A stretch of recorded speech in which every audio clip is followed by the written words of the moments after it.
पहला सूत्र मेरा आप लोगों के लिए यह है कि जब आप किसी को पसंद करें और वो आपको पसंद ना करे तो टेंशन नहीं लेनी है, तेजाब तो नहीं उठाना है। ठीक, कई लोग इस मूड में रहते हैं, मुझे पसंद नहीं करेगी, मैं राजा हूं, मैं नवाब हूं, मुझे पसंद नहीं करेगी। अरे तू क्या है भाई, नहीं पसंद हो तो नहीं पसंद हो, ये क्या बात हुई? सबसे पहले अपने अंदर से लोकतांत्रिक बनिए, डेमोक्रेटिक बनिए। जैसे आपको हक है किसी व्यक्ति को पसंद करने का, उसको भी हक है किसी को पसंद या नापसंद करने का।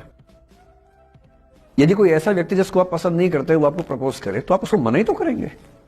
बस मना इज्जत से कीजिए, किसी को बेआबरू करके मत भेजिए।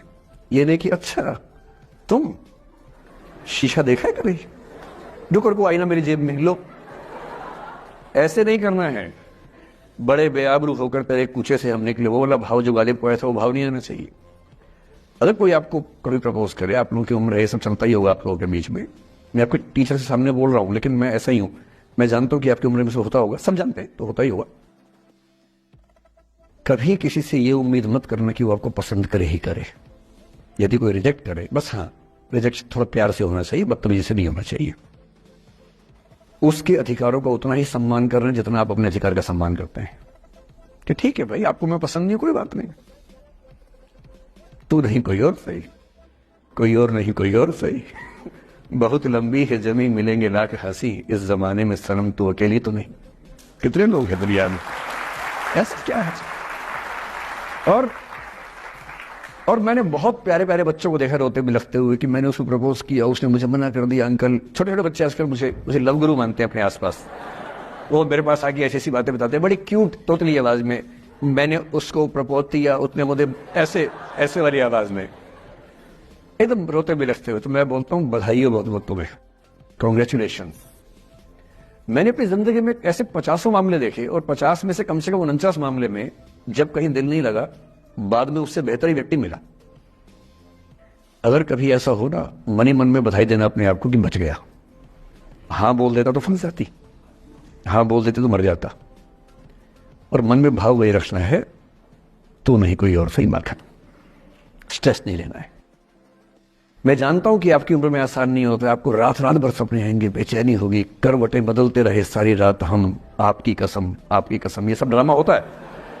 ये फिल्मी गीत है, मुझे गीत कविता इतना याद है कि मुझे हर बात में वही दिमाग में आता है, मैं क्या करूं। ये होता है आपकी उम्र में, पर वो भी एक फेज है। अगर ये फेज नहीं जिया तो भी क्या जीवन जिया। कभी कभी बेचैनी भी तो होनी चाहिए, वरना जिंदगी में मजा क्या है। अगर हर चीज लिनियर है, हर चीज फॉर्मुलाइज है, फिर मजा क्या है जिंदगी में। ये उठापटक, ये बेचैनी, ये घबराहट, ये तनाव संतरास भी तो होना चाहिए कभी कभी जिंदगी में। इससे बुरी स्थिति तब होती है जब आप किसी रिलेशनशिप में हैं और वहां ब्रेकअप हो जाए, यह भी होता है। देखिए मैं आपको बड़ी खरी खोटी सुनाने के मूड में हूं।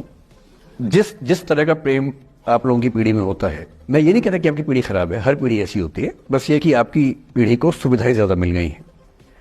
हमारी पीढ़ी में ना चिट्ठी लिख के भेजनी पड़ती थी, बड़ा रिस्क होता था। चिट्ठी लिखो कागज पे, फिर एक डाकिया ढूंढो भरोसे का, तो भरोसे वाला कुरियर बॉय या कुरियर गर्ल जाके चिट्ठी वहीं लेके आए जहां हमने कहा है। ये भी डाउट कहीं किसी और को देके आ जाए, या कबूतर से बात करो, कबूतर जा जा जा, पहले प्यार की पहली चिट्ठी साजन को दिया। कबूतर का क्या भरोसा किसको देके आ जाए। लेकिन कितना तनाव था उस जमाने में। आपके जमाने में क्या है, सीधे व्हाट्सएप निकाला, खटाक से भेज दिया मैसेज, और नंबर किसी से मांग लिया 1 सेकंड में। नंबर भी नहीं देना है तो किसी कौन सी ऐप होती है, मैंने सुना कुछ और ऐप्स होती है, मेरे नंबर वाली भी होती है, इंस्टा होता है, एक और भी तो कोई होती है वो जिसमें कार्टून जैसा मुंह बन जाता है, स्नैपचैट। हाँ, स्नैपचैट पे चले गए, मैंने सुना है कि उसमें नंबर भी नहीं देना पड़ता है, ऐसा कुछ चक्कर है, वहां ढूंढ लिया। किसी को कुछ कन्वे करना इतना आसान दुनिया में कभी नहीं हुआ था जितना आज आसान है। इन सब के ऊपर टिंडर है, बम्बल है, पता नहीं क्या क्या है, राइट लेफ्ट करते जाना है, उसी में कहानी शुरू। पर ये कहानियां जितने हल्के तरीके से शुरू होती हैं, मैं दावे से कह रहा हूं कि 100 में से 99 अट्रैक्शंस 1 से 2 महीने में खत्म हो जाते हैं। क्योंकि आप जिसके प्रति अट्रैक्टेड थे ना, वो तो उसका बाहर का परसोना था। जहां परिचय गहरा होता है, असलियत सामने आ जाती है, और जब असलियत सामने आती है झेलना बड़ा मुश्किल होता है। आपके सपने टूट जाते हैं, आप जिस छवि पे दीवाने हुए थे वो छवि तो सिर्फ छवि थी, वो तो इंसान नहीं था वैसा। 99% केसेस में मेरा ख्याल है कि अट्रैक्शन 1-2 महीने में समाप्त होता है, उसके बाद तो एक बोझ है जो आप ढो रहे हैं। कभी कभी होता है कि दोनों का खत्म हुआ तो बात आसान है, कभी कभी किसी एक का खत्म होता है, एक का नहीं होता है, वहां मामला मुश्किल हो जाता है। तो ऐसा हो सकता है आपके जीवन में कि दूसरा साथी आपका ये कहे कि भैया देखो, मैं तुम्हारे साथ कुछ महीने से हूं पर मुझे अब अच्छा नहीं लग रहा, मैं ब्रेकअप करना चाहता हूं। मैं आपसे निवेदन करूंगा कि ये मान के मत चलना कि उसने आपको धोखा दिया है, क्योंकि बच्चे तुरंत उस मुद्रा में आते हैं, अच्छा अब मैं कुल्हाड़ी उठा लूंगी, अब मैं तेजाब उठा लूंगा, तूने मुझे धोखा दिया है, तूने मुझे चीट किया है, you are a cheat, you are a liar, you are a पता नहीं क्या क्या, पता इंग्लिश में गाली बड़ी सुंदर देते हैं बच्चे। मैं ये कहना चाह रहा हूं कि इस बात की संभावना मान के चलिए कि हो सकता है कि आपके साथ 2 महीने रहने के बाद सच में उसको ये लग जाए कि आपके साथ ट्यूनिंग ठीक नहीं है, या आपको लग जाए कि आपकी ट्यूनिंग उस व्यक्ति के साथ ठीक नहीं है। और किसी मुर्दा को अपने पास पकड़ के रखना उसका मजा नहीं है। आप किसी को बांध तो लेंगे पर जब उसका दिल आपके पास है ही नहीं, दिल विहीन लाश अपने पास टिका के रखना, एक मुर्दे को बांध के रखना, इससे बेहतर है जाने दो।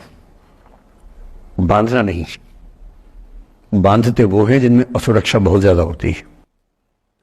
उस असुरक्षा से बचने का उपाय खुद को बेहतर बनाना है। आप इतने बेहतर हो कि आपको चाहने के लिए हजारों लोग हो।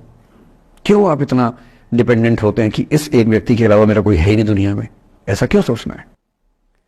और ऐसे ही मामले में ये करना है वो अफसाना जिसे अंजाम तक लाना ना हो मुमकिन, उसे एक खूबसूरत मोड़ देकर छोड़ना अच्छा। और एक खूबसूरत मोड़ कैसे होगा? अगर कोई जाना चाह रहा है तो आपके पास 3 ऑप्शंस हैं। एक, ना उसको अच्छे से बात करे ना खराब से बात करे, न्यूट्रल होके जाने दे। एक, उसको धमकी दे, बर्बाद कर दूंगा, छोड़ूंगा नहीं, तो निकल के दे घर से, तेरे एड्रेस पता करवा लूंगा, मेरे साथ 50 दोस्त हैं, मेरे सारे आवारा हैं, सारे बेरोजगार हैं, सारे कुंठित लोग हैं, सारे गुंडे मवाली हैं, उनका धंधा यही है, तेरे पीछे छोड़ दूंगा सबको। एक ही तरीका है। और तीसरा ये कि ठीक है यार, ऑल द बेस्ट, जा सिमरन जा, जी ले अपनी जिंदगी। अरे ठीक है, हो सकता है मैं तुझे ठीक नहीं लगा, कोई बात नहीं, लेकिन किसी से मिलो तो बढ़िया से मिलना, तेरी जिंदगी अच्छी हो, मैं भी ढूंढ लूंगा किसी न किसी को, थोड़ी हेल्प कर दियो, कहीं इंट्रो करवा दियो मेरी भी, लेकिन ठीक है तू भी जा। ये होता है खूबसूरत मोड़ देकर छोड़ना। अच्छा, चिपकू नहीं बनना है किसी के पीछे, ना बोरा जाना है कि तुम जाओ, मैं तो दीवाना, स्थाई दीवाना हूं तुम्हारा। कोई जब तुम्हारा हृदय तोड़ दे, तड़पता हुआ जब तुम्हें छोड़ दे, तब तुम मेरे पास आना प्रिय, मेरा दर खुला है, खुला ही रहेगा तुम्हारे लिए। वाह। पहले के जमाने में बेरोजगारी का ये लक्षण था। हम जब छोटे थे ये गाने सुनते थे, हम नहीं सुन के बड़े हुए कि ऐसे ही करना पड़ता है शायद प्रेम में, तो हमारे स्कूल में लोगों ने इसका पैरोडी बनाई। जब कोई तुम्हारा सर फोड़ दे, तड़पता हुआ जब तुम्हें छोड़ दे, तब तुम मेरे पास आना प्रिय, ये क्लिनिक खुला है, खुला ही रहेगा तुम्हारे लिए, तो बस आ जाना है। जब कोई तुमको सड़क पे छोड़ दे, गाड़ी अपनी वहां से मोड़ ले, तब तुम मेरे पास आना प्रिय, ये ठेला खड़ा है, खड़ा ही रहेगा तुम्हारे लिए। क्यों भाई, क्यों खड़े रहोगे? बेरोजगार हो क्या? अरे ठीक, जा सिमरन जा, जी ले, और मैं भी जा रहा हूं जीने के लिए। ये दीवाना नहीं बनना है कि तुम मतलब मुझे ना चाहो तो कोई बात नहीं, किसी और को चाहोगी तो मुश्किल होगी। अजीब हाल है यार, तुम ठेकेदार हो कि तेरा ठेका मेरे पास है, नहीं तो किसी के पास नहीं। अजीब हाल है। ठीक है भाई, उसकी जिंदगी है, जीने दो उसको। क्यों किसी की जिंदगी में इतना हावी होने का प्रयास करना है? जब आप नहीं चाहते कि आपकी जिंदगी में कोई हावी हो, आप क्यों किसी की जिंदगी में इतने हावी होंगे? और जब बहुत दर्द हो ना, हमेशा दूसरे के पर्सपेक्टिव से भी सोच के देखिए कि उसको ऐसा क्यों करना पड़ा, क्या पता कोई मजबूरी हो, कभी कभी